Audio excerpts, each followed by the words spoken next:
Dando continuidade à nossa sessão de vídeo falando sobre ancestrais, o segundo vídeo dessa série é para falar da nossa linhagem sanguínea de ancestrais. A linhagem sanguínea, ela corresponde ao nosso mundo inferior, segundo a árvore do xamanismo. E o mundo inferior, ele corresponde às nossas limitações, corresponde ao mundo dos sonhos, corresponde ao chamado mundo xamânico, onde a gente tem acesso aos nossos animais de poder, corresponde também às nossas sombras. Tudo que envolve a nossa sobrevivência mais primitiva também é acessada nesses mundos inferiores. E, justamente por estar conectado a essa coisa mais raiz nossa, ela está ligada à nossa linhagem sanguínea. E veja bem, a linhagem sanguínea é uma das primeiras que a gente começa a ter contato, geralmente, no plano espiritual. Porque ela é que formou mais intimamente as nossas percepções. O jeito que você pensa, a sua mentalidade, ela foi muito fortemente influenciada pelo ambiente que você nasceu. Então, na maioria dos casos, né, justamente sobre a família sanguínea. Um dos principais assuntos, assim, quando a gente fala de linhagens, linhagens ancestrais, quando se referem à linhagem sanguínea, são as chamadas maldições familiares, né? A gente pensa nas maldições familiares muito falando sobre os aspectos mais espirituais, né? Como, por exemplo, uma tia, uma avó que amaldiçoa sua prole.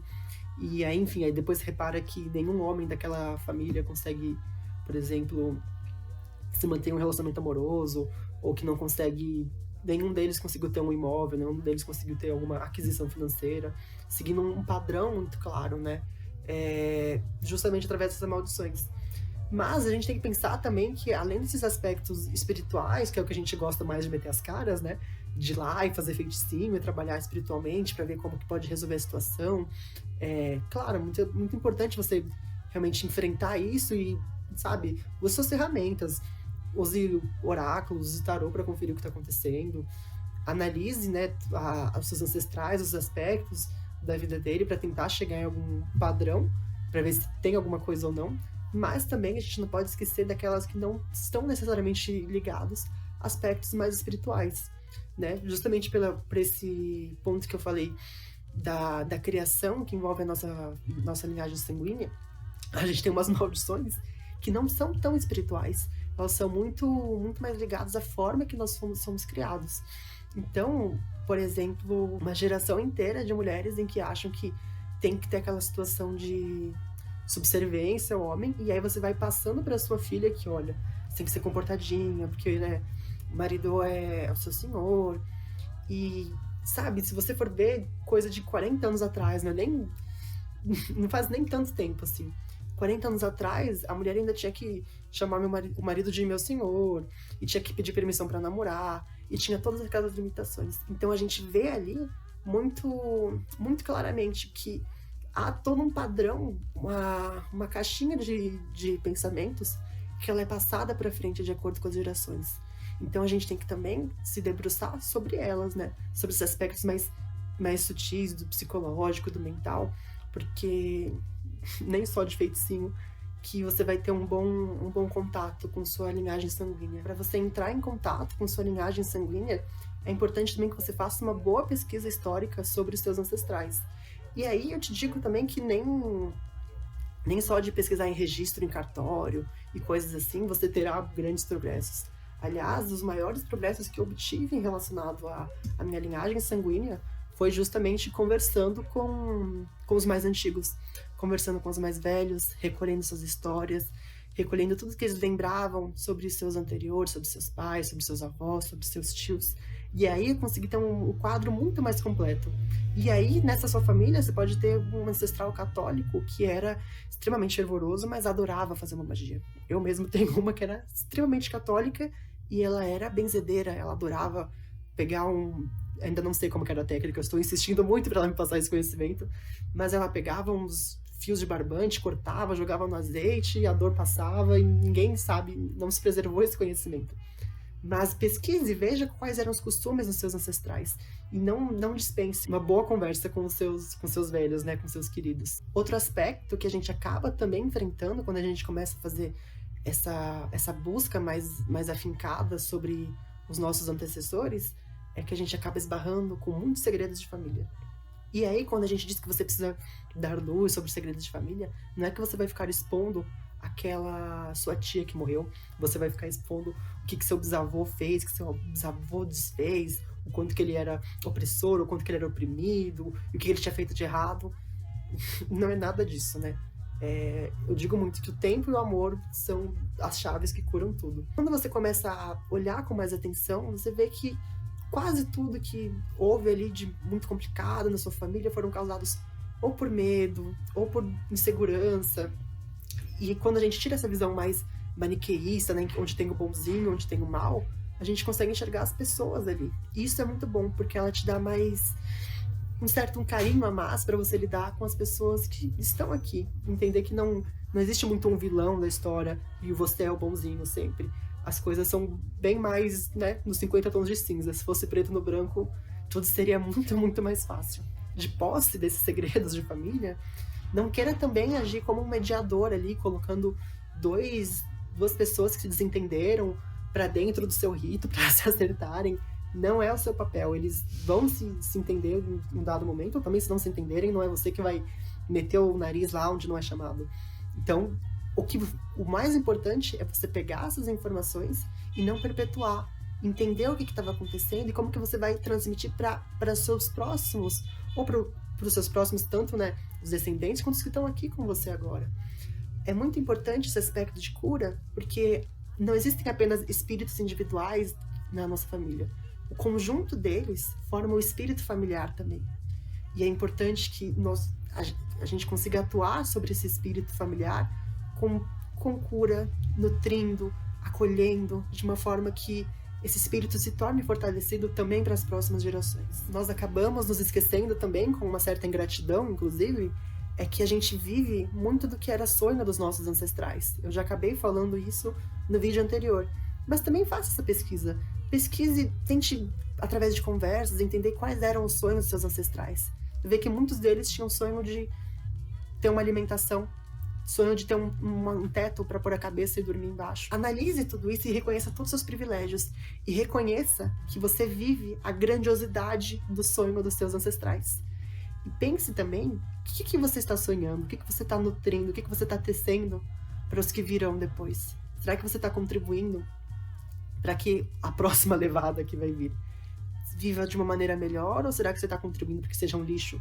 E não estou nem falando apenas de questões ambientais e tudo mais. Como que você está se relacionando com as pessoas? E como que você transmite isso para o próximo legado seu? Quando você encontrar algum espírito em especial da sua linhagem sanguínea que você queira ter um contato, busque fazer oferendas que sejam de acordo com o que ele gosta. Busque cozinhar você mesmo pratos que aquela pessoa apreciava, trazer bebidas que aquela pessoa apreciava. E lembre-se que naquela noite o homenageado é o morto, não é você o homenageado. A estrela da noite é aquele espírito. Então conte as histórias dele, recite as histórias, os grandes feitos, conte as coisas que ele fez que eram engraçadas, mas por mais que tenha um efeito psicológico em nós muito bom, de meio que nos acertarmos, né, com aquela pessoa que nos faz falta, lembre-se que a grande estrela não é você. Então que a cura naquele momento deve ser toda direcionada a ela. É o momento de você acolher aquele espírito, de você nutrir e de você mostrar que mesmo depois da passagem, ele ainda continua sendo amado. Não torne daquele momento que deveria ser para um outro espírito em algo puramente seu, para reforçar o seu ego e, enfim, realmente, né, como eu já ouvi falar, de usar técnicas espirituais para reforçar o seu ego. Pro altar da linhagem sanguínea, é interessante talvez você fazer uma vela de sangue. A vela de sangue é uma vela que você mesmo confecciona e não precisa comprar parafina e tudo mais. Uma receita que eu uso que dá muito certo para mim são 3 velas palitos na cor vermelha para metade de uma vela marrom, também palito.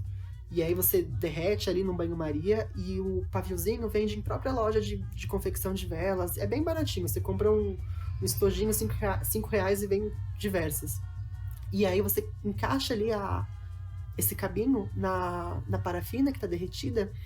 Enquanto ela ainda está quente, você despeja ali uma gotinha, 2, 3 gotinhas no máximo do seu sangue nessa vela. Como você colocou ali uma metade marrom, vai formar uma tonalidade bem de sangue seco, que fica bem interessante para os seus trabalhos. E aí, você pode acender sempre que você for invocar algum ancestral seu, da linhagem sanguínea. E algo que eu gosto muito de fazer é untar essa vela com óleos específicos. Então, se você tem algum óleo de lua, algum óleo relacionado a transes, a mediunidade, a dons psíquicos, você pode untar essa vela para ir puxando os dons psíquicos da sua linhagem sanguínea. Um outro exercício que eu proponho também é você pensar, né? Quais foram os legados que sua família te deixou? O que você herdou da sua linhagem sanguínea? O que você herdou de ruim, de prejudicial? O que de doentio que sua família trouxe para você? Pense também o que eles te deixaram de bom. Não tô falando de uma casa, de um terreno, qualquer coisa desse gênero. Mas o que eles te legaram? O que eles te deixaram de herança? Que te marcou profundamente, que é bom? Será que você é uma pessoa mais carinhosa? Talvez por influência do seu pai ou da sua mãe? Será que você é uma pessoa mais atenciosa com os outros? Procure notar as qualidades da sua família que eles te passaram. E analisando tanto as qualidades quanto os aspectos mais doentios, pense como é que você traz isso na sua vida. Veja se você tem consciência de como que essas características influenciam nos seus atos, nos seus pensamentos. E como que você trata, né, seus irmãos, seus semelhantes. Irmãos, digo nem só no aspecto sanguíneo, né? Qualquer semelhante seu. E quando eu digo semelhantes, né, quando a gente pensa nesse contexto mais de ecoespiritualidade, não necessariamente um irmão humano, né? Será que você herdou, talvez, da sua família um aspecto de não tratar bem animais, se achar superior? É um exercício que eu acho que leva a um grande crescimento pessoal e um crescimento espiritual no culto aos ancestrais. Como eu disse, a linhagem sanguínea, ela corresponde ao mundo inferior. Então, naquele exercício que eu falei para vocês de alimentar os espíritos, a técnica que eu uso é de projetar da base da minha coluna. Na verdade, eu prefiro fazer de pé, né? Porque agora eu estou sentada. Mas, se você tem a possibilidade, faça de pé. E da sola do seu pé, você emana raízes para o chão da terra. Se você estiver em prédio, estiver em edifício, vai passar todos os andares, vai passar o subsolo, vai passar a garagem. Deixa chegar bem no fundo da terra. Energia vital, eu gosto de acumular energia em uma cor avermelhada, mas puxando para o marrom. Você acumula, puxa aí. Expira, mandando para os seus espíritos de linhagem sanguínea, alimentando eles, energizando, compartilhando desse carinho, dessa teia que os ligam, né? Bom, uma outra coisa que eu queria falar, que eu acabei esquecendo de falar no primeiro vídeo, porque eu tava muito, muito nervosa, no que se diz respeito às oferendas, né? Vocês podem ver que no meu altar ali até tem o tabaco sem problema nenhum. Mas eu não gosto de colocar álcool para espíritos ancestrais. Eu não acho que é uma boa combinação, ainda mais se você tem casos de alcoolismo na sua família. Aí que realmente não é o lugar para você fazer isso. Mas eu sinto que os espíritos, eles não se comportam muito bem quando tem álcool sendo oferecido. Se você quer oferecer, talvez o melhor seja oferecer fora de casa, ou realmente nem oferecer. Dentro da minha casa tem uma casta muito específica só de espíritos que tem permissão para beber álcool, e aí, enfim, é algo que nem é cultuado junto com os ancestrais, é uma casta de espíritos totalmente diferente. Não recomendo, mas se você quiser fazer, fique à vontade, né, de testar e ver se vai dar muito ruim ou se vai dar pouco ruim. Outra coisa é sobre as comidas, né? Como eu disse, é bacana você cozinhar, fazer principalmente um pão, talvez, porque como a farinha de trigo tem aquela coisa de ser meio pobre em nutrientes, né? Ela tá meio que entre o plano dos vivos e o plano dos mortos. É muito interessante usar pão nas oferendas ancestrais. Ainda mais quando você mesmo que faz, né? Com muito carinho, é melhor ainda. Mas, ao contrário do que acontece na maioria das religiões africanas, né? Como tinha ali no Egito, por exemplo, da reversão de alimentos, eu não recomendo para espíritos. Você pode reverter, você pode, por exemplo, fazer um bolo, fazer um pão para um deus, para uma divindade, e depois você se alimentar desse bolo que você vai estar recebendo aquela energia. Mas, para espíritos, eu não recomendo, porque eles tendem... Morto, geralmente, tem energia de morto. Então, você ingerir esse alimento pode te fazer muito mal. Então, realmente, eu recomendo que tudo que é para espírito, você devolva. Eu, pelo contato que eu tive com essas comidas, eu não deposito nem na natureza, porque eu vejo que não faz muito bem para as plantas. Eu realmente pego, coloco, peço licença, sempre, né? E realmente recolho e coloco no lixo, porque é algo que realmente tem essa energia mais cadavérica, por assim dizer. Eu espero vocês no próximo vídeo pra gente poder falar da nossa linhagem correspondente ao mundo médio, né? Aos espíritos da Terra. Que, diga-se de passagem, é a minha linhagem favorita, né? Bom, espero que vocês gostem e nos vemos no próximo vídeo.